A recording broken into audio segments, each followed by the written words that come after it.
ఓం నమో వెంకటేశాయ. శ్రీమహాగణాధిపతయే నమః. శ్రీరామకృష్ణగురవే నమః. భగవాన్ భగహానందీ వనమాలీ హలాయుధః ఆదిత్యో జ్యోతిరాదిత్యః సహిష్ణుర్గతిసత్తమః. శ్రీ విష్ణు సహస్రం 60వ శ్లోకంతో నామస్మరణ చేసుకొని భీష్మ ఉపదేశం విందాం. రుద్రజ్వరం పుట్టుపూర్వోత్తరాలను తెలుసుకున్న తరువాత ధర్మరాజు పితామహ, శాస్త్రాలు శాస్త్ర రహస్యాలు ఇన్ని ఉన్నాయి, మరి ఇవేవీ తెలియక కొంచెం విని కొంచెం తెలుసుకొని అసలు పరమార్థం గ్రహించలేని సంశయాత్ముని పరిస్థితి ఏమిటి? అతడు ఏ విధమైన కర్మాచరణం చెయ్యాలి అని సవినయంగా ప్రశ్నించాడు.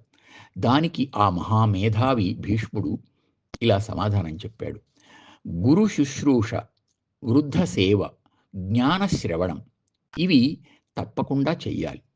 ఇంకా చేయవలసినవి నారద గాలవ సంవాదం వింటే తెలుస్తాయి, చెబుతాను విను. గాలవుడు అని ఒక ముని నారదుని వద్దకు వచ్చి, మునీంద్ర, అనేక శాస్త్రాలను చదువుకున్నాను, ఒక్కొక్కటి ఒక్కొక్క విధంగా చెప్పినందువల్ల నాకు జ్ఞాన నిష్ఠ, నిశ్చయ జ్ఞానం కలగడం లేదు. సందిగ్ధంలో కొట్టుమిట్టాడుతున్న నా మనస్సుకు ఒక నిశ్చయ జ్ఞానాన్ని ఇచ్చి నిలుకడ కలగజేయమని ప్రార్థించాడు. అప్పుడు నారదుడు సాదరంగా ఇలా వివరించాడు. నాయనా, 4 ఆశ్రమాల ధర్మాలను పరీక్షించి నీ మనస్సుకు తగినట్లు ఒక ఆశ్రమ మార్గంలో వెళ్తూ ధర్మార్థ కామాలను సాధించుకోవాలి. దేనికైనా సౌమ్య గుణం మంచిది. దురభ్యాసాలు, దుష్ట కార్యాలు విడిచిపెట్టి మంచి పనులను చేతనైనంత వరకు చిత్తశుద్ధితో ఆచరించాలి. సజ్జన సాంగత్యం మాత్రం అత్యవసరమైంది. ప్రాణులన్నిటి పట్ల దయాహృదయుడవై మధురమైన మాటతో, రుజు ప్రవర్తనతో దేవతా పితృదేవత ఆరాధన చెయ్యాలి. అహంకారం లేకుండా, దీనత్వము లేకుండా, పరనింద ఆత్మస్థుతి లేకుండా, లౌకిక వ్యవహారాలలో ఎక్కువ తలదూర్చకుండా, యథాశక్తిగా అతిథి అభ్యాగతులను ఆదరిస్తూ జీవనం సాగించాలి. సోమరితనం, నిర్లక్ష్యం, వ్యర్థ కాలక్షేపం, మాత్సర్యం, కోపస్వభావం వదులుకోవాలి. వేదాధ్యయనం జరిగే చోటు, వేద అంగాలైన వ్యాకరణాది శాస్త్రాలను ఆదరించే చోటు, యజ్ఞాలు చేసే చోటు, బ్రహ్మజ్ఞానులను గౌరవించే చోటు, ఇటువంటి ప్రాంతాలలో నివసించడం మంచిది. వేదాధ్యయనంబు తదంగాదరణము, యజ్ఞవిధి సమారంభము, ధాత్రీ దైవత సమ్మానము, ఏ దేశమునందు గలుగు ఇరవు అది నిలువన్. ఈ విధమైన సత్కార్యాలను ఆచరించటం జ్ఞానోత్పత్తికి ప్రధాన కారణమవుతుంది.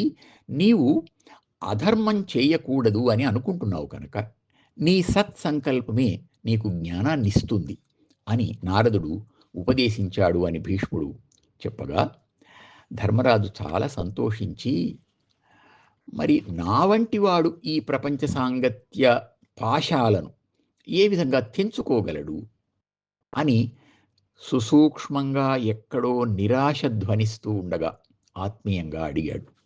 భీష్ముడు ఓదార్పు కంఠంతో నెమ్మదిగా అన్నాడు.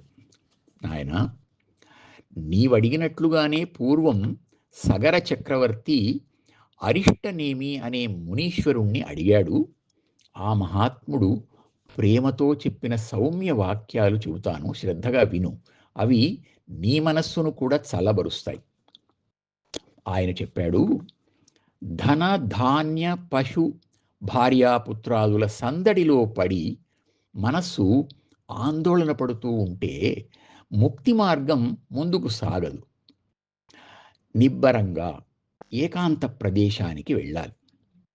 వృద్ధ భార్య తనతో వస్తాను అంటే సరే, లేదా పుత్ర సంరక్షణలో ఆమెను వదిలిపెట్టవచ్చు. బుద్ధిమంతులైన పుత్రులను, బంధువులను విడిచి వెళ్ళాలి. సపుత్రకుడు అపుత్రకుడనే తేడా లేదు. తీవ్రమైన వివేక వైరాగ్యాలు కలవాడు. ఇలాగే చెయ్యాలి. బంధుమిత్రులను రక్షించాలి గదా అని సంసార బంధం పెంచుకునేవాడు అమాయకుడవుతాడు. ఒకవేళ తనకు మృత్యు వస్తే వారిని కాపాడగలడా? అందరికీ రక్షకుడు పరమాత్మే. కోరవలసింది ముక్తే గదా! అలా కాకుంటే ఆ సమయంలో ఆ బంధుమిత్రులు తనకు ముక్తినివ్వలేరు గదా అని అది ఆలోచించుకోవలసిందే గదా! లోకంతో ముడి వేసుకుంటే ముక్తి ఎలా వస్తుంది? భోగ దృష్టి విడిచి యోగ దృష్టిని అలవర్చుకొని సుఖ దుఃఖాలను సమంగా చూడాలి. ఇంతవరకు భూమిని పాలించిన రాజుల రాకడా పోకడా గమనించాలి. శరీర శక్తి, ఇంద్రియాల పటుత్వం ఇలాగే శాశ్వతంగా ఉంటుందని ఉండదు గదా! ఉంటుందని అనుకోలేము. అందుకని దాన్ని గ్రహించి జాగ్రత్త పడినవాడు ముక్తికి దగ్గరవుతాడు. ధనం సంపాదించడమూ కష్టమే. ఈ ప్రపంచంలో ఏ ప్రయత్నం అవసరం లేకుండా సులభంగా వచ్చేవి కష్టాలే. మానవ జన్మే దుఃఖమయం అని తెలుసుకున్నవాడు మోక్ష ఆనందాన్ని పొందుతాడు. ధనయోగము దుర్లభమనియును, క్లేశము సులభమనియును ఊహించుచు, నెమ్మనమున మర్త్యత్వము కీడు అని ఎరుగున తండు కను మహానందంబున్.